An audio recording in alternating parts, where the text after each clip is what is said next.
Que a graça e a paz do Senhor Jesus Cristo seja abundante na sua vida e em seu coração. Sou evangelista e professor Márcio Mainardes. Aqui estou para mais um trimestre abençoado da EBD. Estamos já no quarto trimestre de 2022, iniciando aqui esta lição maravilhosa. Serão 3 lições abençoadoras. O tema das lições bíblicas de adulto é a justiça divina, a preparação do povo de Deus para os últimos dias no livro do profeta Ezequiel. E nós vamos iniciar a primeira pré-aula do trimestre estudando Ezequiel, o atalaia de Deus. O nosso texto áudio está na primeira carta de Paulo aos Coríntios, capítulo 9, e o versículo de número 16, que diz: Porque se anuncio o evangelho, não tenho de que me gloriar, pois me é imposta essa obrigação, e ai de mim se não anunciar o evangelho. A verdade prática da nossa lição diz que, além de guardar e cuidar, a missão do atalaia é anunciar tanto o julgamento divino como as boas novas. O texto bíblico, a leitura bíblica em classe para esta aula está no livro do profeta Ezequiel, capítulo 3, os versículos 16 ao 21 e também o versículo de número 27. Se você está conhecendo agora o nosso canal, seja bem-vindo. Inscreva-se neste canal, acione o sininho, deixe o seu like neste vídeo, nos ajude a levar a palavra de Deus mais longe compartilhando os nossos vídeos nas suas redes sociais. O nosso propósito aqui é um só: ajudar na preparação de alunos e professores da EBD e de todos aqueles que amam a palavra de Deus. A nossa lição, ela é comentada pelo pastor Ezequias Soares, e a lição de hoje, ela se divide em 3 tópicos. O primeiro tópico, ou melhor, em 4 tópicos, corrigindo, em 4 tópicos, olha só. O primeiro é sobre o livro de Ezequiel, o segundo tópico nós vamos falar sobre o profeta, e o terceiro tópico falaremos sobre o atalaia. E no quarto e último tópico, sobre a responsabilidade deste atalaia. Eu não vou seguir aqui exatamente como está o comentário do pastor Ezequias, porque a lição está muito bem comentada, mas eu vou fazer um resumo, acrescentando alguns detalhes importantes para aqueles que vão estar estudando e também ministrando esta aula. Vamos lá então. Ezequiel, o atalaia de Deus. E o nosso tema do trimestre é a justiça divina. Algo interessante que você precisa entender sobre a justiça divina é que este é um dos atributos de Deus. Deus é justo e um dos seus atributos é justamente a justiça. Ele jamais violará os seus próprios princípios. Deus tem princípios, Deus tem regras que Ele mesmo estabeleceu e Ele não viola. Ele não é como os juízes aqui da terra que violam os princípios que eles mesmos criaram. Deus não, Deus é justo. E como é importante a gente salientar a justiça de Deus nesse tempo onde estão pregando um evangelho, destacando um Cristo que é apenas paz e amor.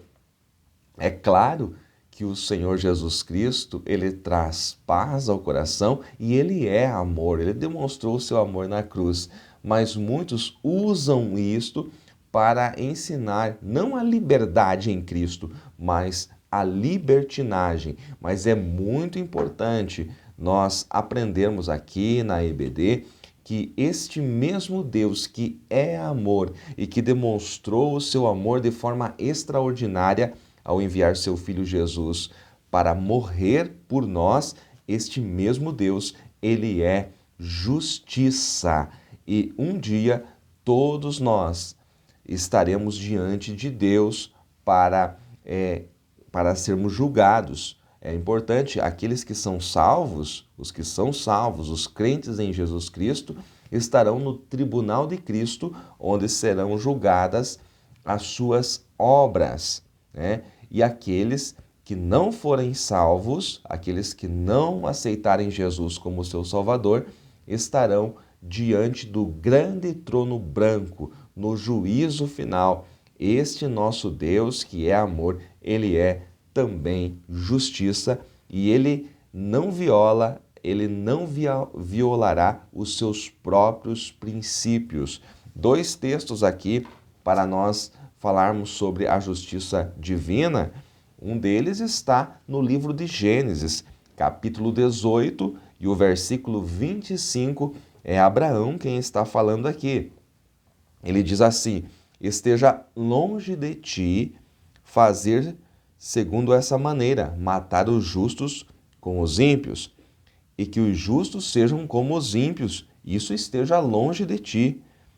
Não fará justiça o juiz de toda a terra. Aqui nesse momento, Abraão está intercedendo, né, por Sodoma, porque lá estava o seu sobrinho Ló. E ele diz: não fará justiça o juiz de toda a terra. Então, o nosso Deus, ele é juiz não somente dos crentes, mas ele é juiz de toda a terra. Outro texto que você pode trabalhar aqui também está lá no livro de Jó, capítulo 8, e o versículo de número 3, que diz: acaso Deus perverte o julgamento? Ou acaso o Todo-Poderoso perverte a justiça? São dois textos aí que você pode trabalhar para destacar a justiça de Deus. É claro que você que é professor, você que estuda profundamente as lições bíblicas, sabe que existem muitos textos na Bíblia destacando a justiça de Deus. Então, isso não é um problema. Há muitos textos, eu trago aqui dois apenas como sugestão para vocês. E a preparação? Então, nós temos aqui a justiça divina, a preparação do povo de Deus para os últimos dias no livro de Ezequiel. O que é esta preparação? Nós vivemos os últimos dias e em breve nós nos encontraremos com este juiz de toda a terra. Então nós precisamos nos relacionar com Deus hoje como se este encontro fosse amanhã. Então nós precisamos estar preparados, é tempo de preparação, porque em breve nós estaremos justamente com o juiz de toda a terra. Olhando para o livro do profeta Ezequiel, este é o comentário do primeiro tópico. Nós temos os temas do livro do profeta Ezequiel. Os temas principais são julgamento, o julgamento do povo de Judá, a soberania de Deus e a esperança futura. Estes são os principais temas deste livro. E o livro pode ser dividido, para ficar mais fácil o entendimento aí, em 3 etapas, né? O nosso comentarista fala aqui. A primeira etapa são os capítulos 1 ao 24. O que acontece dos capítulos 1 ao 24? Advertências à liderança de Judá. Deus fala com Judá. E os capítulos 25 a 32, a segunda parte, nós temos as advertências de Deus às nações gentias. Aqui Deus chama a nação de Moabe, Amon, Edom, Filístia, Tiro, Sidom, Egito e outras mais. Deus chama ao arrependimento essas nações, há advertências para essas nações. E a terceira e última etapa do livro, né, do capítulo 33 ao 48, fala do retorno, da restauração e do futuro de Israel. Muito bem? Este é o primeiro tópico. No segundo tópico, é interessante que o professor destaque a respeito da pessoa do profeta. Este é o comentário do segundo tópico. Então, Ezequiel, quem foi ele? De que família era? Então, poucas informações se tem na Bíblia. O certo é que o nome Ezequiel fala muito a respeito dele. Ezequiel significa fortalecido por Deus, ou também Deus fortalecerá. Era filho de Buzi, era de uma família sacerdotal. Ele viveu entre os exilados junto ao rio Quebar, na Babilônia. Ele iniciou seu ministério por volta dos 30 anos, partindo daquilo que ele fala no capítulo 1. É claro que não há um consenso entre os teólogos que seja realmente a idade dele, mas a maioria entende assim, que ele iniciou seu ministério aos 30 anos e que este ministério, segundo as datas que ele mesmo coloca, durou cerca de 22 ou 23 anos. Ezequiel era contemporâneo de Jeremias. Ele foi deportado na segunda leva de cativos. Aqui é claro que há uma discordância entre aquilo que eu estou falando, afirmando, e aquilo que o nosso comentarista coloca no segundo subtópico, né? Então, ele diz aqui que foi na primeira leva, né? Eu afirmo aqui que foi na segunda leva, mas não. Esta afirmação, ela não é minha, né? Essa afirmação é da maioria dos teólogos, porque o povo judeu foi levado à Babilônia em 3 levas, em 3 investidas diferentes do rei da Babilônia. A primeira foi em 605 a.C., a segunda em 597, é nessa que Ezequiel vai, e 586, a última, quando houve a destruição de Jerusalém, tá? Então, ele é levado na segunda leva. Daniel foi na primeira, em 605, quando foi somente a nobreza.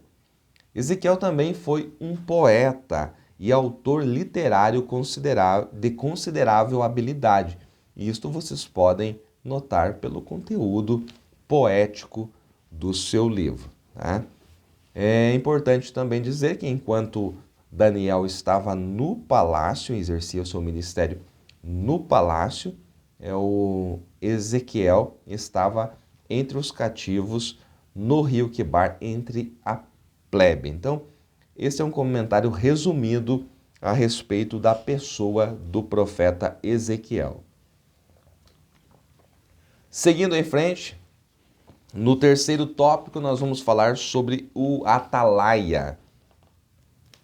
O que significa um atalaia? Atalaia, utilizando essa palavra de etimologia árabe, nosso comentarista coloca aqui, ela significa lugar alto. Então, na origem etimológica árabe desta palavra, significa lugar alto. Mas é importante que nós analisemos no hebraico o significado dessa palavra no hebraico, porque o Antigo Testamento ele foi escrito na maior parte hebraico e uma pequena parte em aramaico. Então, no hebraico, esta palavra significa tomar cuidado, espiar, olhar ao redor, vigiar. Na Bíblia é uma comparação metafórica com a função militar da sentinela. Então havia as grandes muralhas que guardavam as cidades e sobre as muralhas estavam os sentinelas. O sentinela ele tinha a missão de estar vigiando para fora das muralhas e quando qualquer ameaça existisse, era ele que dava o sinal, era ele que tocava a trombeta, principalmente à noite, para que as pessoas acordassem, para que o exército se levantasse e defendesse as cidades. Então, essa era a missão militar de uma sentinela. Então, na Bíblia, quando nós falamos de atalaia, é uma comparação metafórica com esta função militar. O título Filho do Homem, porque Ezequiel ele é chamado de Filho do Homem. Deus já começa falando com ele desta forma no capítulo de número 2. Filho do Homem, ponte em pé e falarei contigo. E esta frase, Filho do Homem, se repete por mais de 90 vezes no livro do profeta Ezequiel. Então, o título Filho do Homem revela a fragilidade da natureza humana. Para o homem é impossível se exaltar. É isto que Deus está querendo dizer a Ezequiel. Apesar de Deus dar revelações preciosas, revelações grandiosas, tremendas a Ezequiel, ele não pode se exaltar. Por quê? Porque ele é chamado de Filho do Homem. Está destacando a humanidade frágil, caída do homem. Jesus também é chamado de Filho do Homem, mas não é Filho do Homem apenas. Jesus é chamado de o Filho do Homem. E o que quer dizer o Filho do Homem? O artigo definido o Filho do Homem está se referindo que este Jesus que está em carne, que veio em carne, ele é o último Adão. Ele é aquele que veio para vencer Satanás como homem. Então Jesus não é simplesmente Filho do Homem. Jesus é o Filho do Homem, destacando ali a sua missão e quem ele era, o Messias enviado por Deus. Qual é a nossa responsabilidade diante de tudo isso que temos aprendido? Se nós somos atalaias de Cristo, o apóstolo Paulo diz que a ele é imposta essa obrigação de anunciar o Evangelho. Ele diz que não tem do que se gloriar. Ele diz que ele é um mensageiro, uma atalaia. Como atalaias de Cristo, nós temos sim a missão de alertar o mundo da realidade do pecado e das suas consequências. Nós precisamos falar do amor de Cristo. Precisamos falar que Jesus, ele amou a humanidade de tal maneira que se entregou por ela para resgatar o homem do poder do pecado. E esse mesmo Jesus um dia virá nas nuvens para buscar a sua igreja. E o passaporte, a passagem, o preço, ele já pagou na cruz. A salvação é pela graça, mediante a fé. Como atalaias de Cristo, nós temos que anunciar esta mensagem. Agora, é claro, como diz aqui o versículo de número, eu creio que é o versículo 27, né? Quem ouvir, ouça, e quem deixar de ouvir, deixe, porque casa rebelde são eles. Quem tem ouvidos para ouvir, ouça. Jesus falou dessa maneira, principalmente lá em Apocalipse, quando o Senhor Jesus Cristo glorificado se apresenta a João. Quem tem ouvidos para ouvir, ouça o que o Espírito diz às igrejas. Então, o que isso quer dizer? Que nem todas as pessoas ouvirão e responderão à mensagem do atalaia. Como atalaia, nós temos que pregar, temos que anunciar, mas nem sempre as pessoas ouvirão aquilo que nós temos para dizer. Às vezes, seremos zombados e serviremos de escárnio. Às vezes, as pessoas rirão daquilo que nós estamos anunciando. Mas lembre-se que o profeta Ezequiel, durante o seu ministério, muitas vezes riram dele. Muitas vezes ele teve que, nós vamos falar em outras lições, ele teve que representar a sua profecia. Na maior parte das vezes, ele não apenas falava, mas ele representava diante do povo aquilo que Deus lhe mandava fazer. E as pessoas escarneciam, zombavam dele, a maioria. E isso pode acontecer conosco, como atalaias de Cristo. Então nós precisamos também, além de anunciar ao mundo aquilo que Cristo fez, precisamos também alertar uns aos outros como igreja, principalmente aqueles que se perdem no caminho, aqueles que outrora estiveram conosco, mas que deixaram os caminhos do Senhor, que se desviaram dos caminhos do Senhor. Nós também precisamos alertá-los e chamá-los de volta para que eles possam estar conosco, preparados para um encontro eterno. Meus queridos, se esses poucos conceitos foram úteis para vocês, não deixe de dar um like no vídeo, deixar também o seu comentário no nosso canal, se inscreva se ainda não é inscrito, ore por nós porque nós precisamos das vossas orações e que Deus em Cristo vos abençoe mais e mais.